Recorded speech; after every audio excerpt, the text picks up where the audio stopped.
God is going to do something great, and He is going to let us help.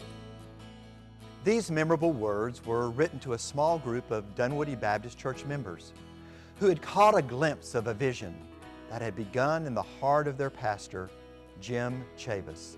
That vision was to establish 3 new congregations in what came to be known as a decade of destiny. One Wednesday night, Dr. Chavis called us into his office, just as the principal might call a student into the office, and we were very concerned about what we had done or what the purpose of this meeting was about. He started the meeting with a very stern and straight face saying, "I want you to leave this church." We didn't know what to expect or what this was all about, but he went on to explain that we were his hand-chosen members to come and begin the mission at Peachtree Corners. By March of 1981, that core group was gathering on Sunday evenings in the home of missions pastor Marion Hayes, planning and dreaming together about planting a new church. An entry in the diary of Reverend Hayes reflects the spirit of these meetings. The 4th meeting of the core group of the chapel was excellent.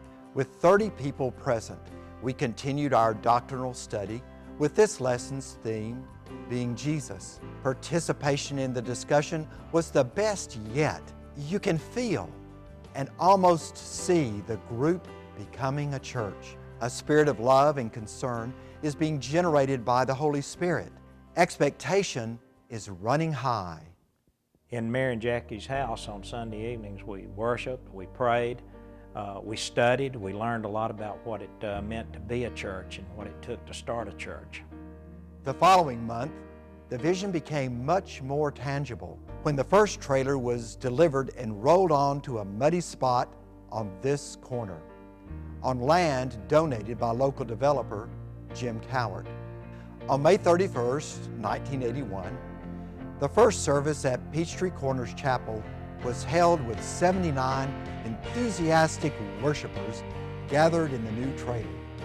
With no water and no electricity for air conditioning or light, but the light of the Lord was shining in their hearts and on their faces.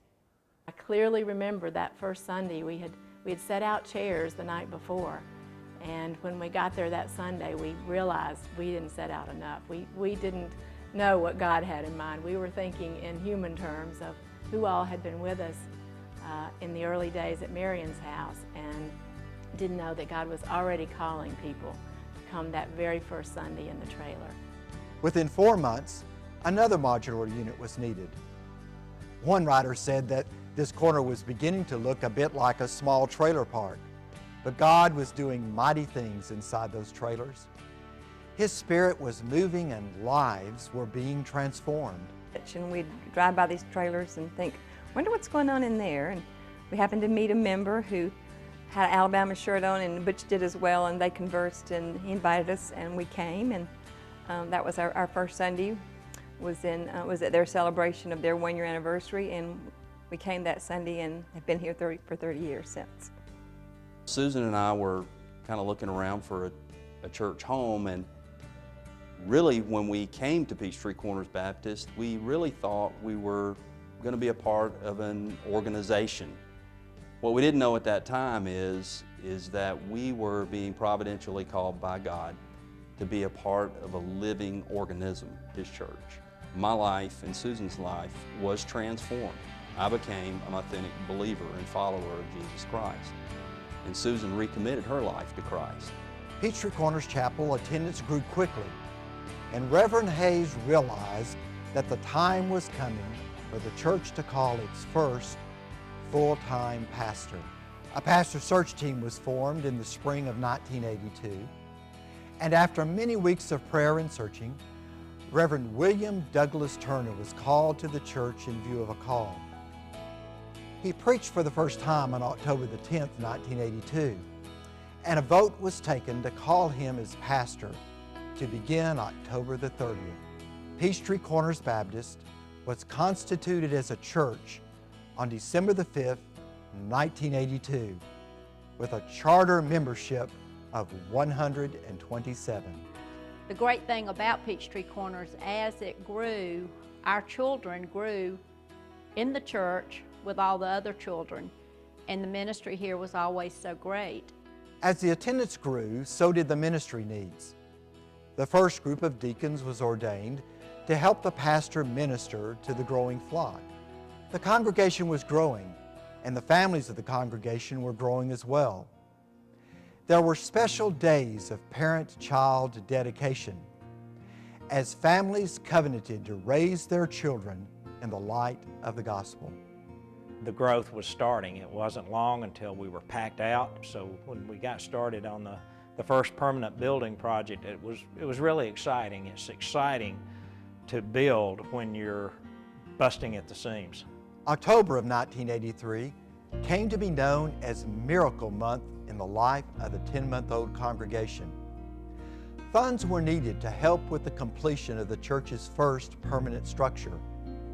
The small congregation gave what seemed to be a miraculous sum of $100,000 above the regular budget in that 1 month. The beautifully designed building for worship and education was dedicated on February the 5th, 1984. The 24K student ministry now occupies that space. The year 1984 also brought growth and blessings in other forms. In February, Reverend David Shaw was called as associate pastor. When Jan and I came in 1984, one of the first things that struck us about the people that were here at Peachtree Corners Baptist Church was just their love and their friendliness. They took us in just like we were their own children. And for us, that was a huge change from the church experience that we had known before that time. These people really loved God, they loved each other, and had a real passion to reach the community and the world for Jesus Christ. Music has always been a vital part of the church. The congregation was well served by the talented leadership of Donna Babb, Wayne Terry, and Gay Middleton. Those who were here in those days have fond memories of choir presentations that honored the Lord. One of the things that really encouraged us to stay was the ability to participate in so many areas of ministry, whether it be outreach, whether it be worship and music, whether it be Sunday school teaching. So many opportunities. Working with the youth was one of the very first things that we did, and really fell in love with that. As the church grew, there was the challenge of providing more space. The Lord blessed as the members rose to the challenge. 150 families pledged to give a little over $1 million in 3 years, beginning in September of '85. The second building was completed in 1986 and provided space for the growing number of children and youth being reached. That same year also brought growth in the worship and music ministries of the church. And Reverend Monty Nichols was called to serve as the first full-time worship pastor in July of '86. In the next 12 months, the choir grew to 100 members, accompanied by Pam Ernest and Gary Menzies. The choir was invited to sing at the Southern Baptist Convention. The church and its leadership wanted everyone here to really understand that your testimony was vitally important to the salvation of people who were coming through the doors of this church. And our training in that led to testimonies that have impacted lives forever. One of my greatest remembrances was standing in the choir and seeing one of our sopranos come down and give her life to Christ.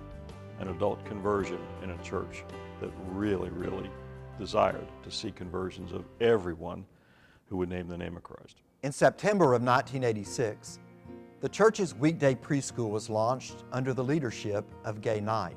My primary goal for that year was to work on establishing a weekday preschool ministry. And when it came time at the end of the year for me to go back to IBM, we made one of the best decisions ever to hire Mary Beth Moody to continue in the role of director of the weekday preschool ministry.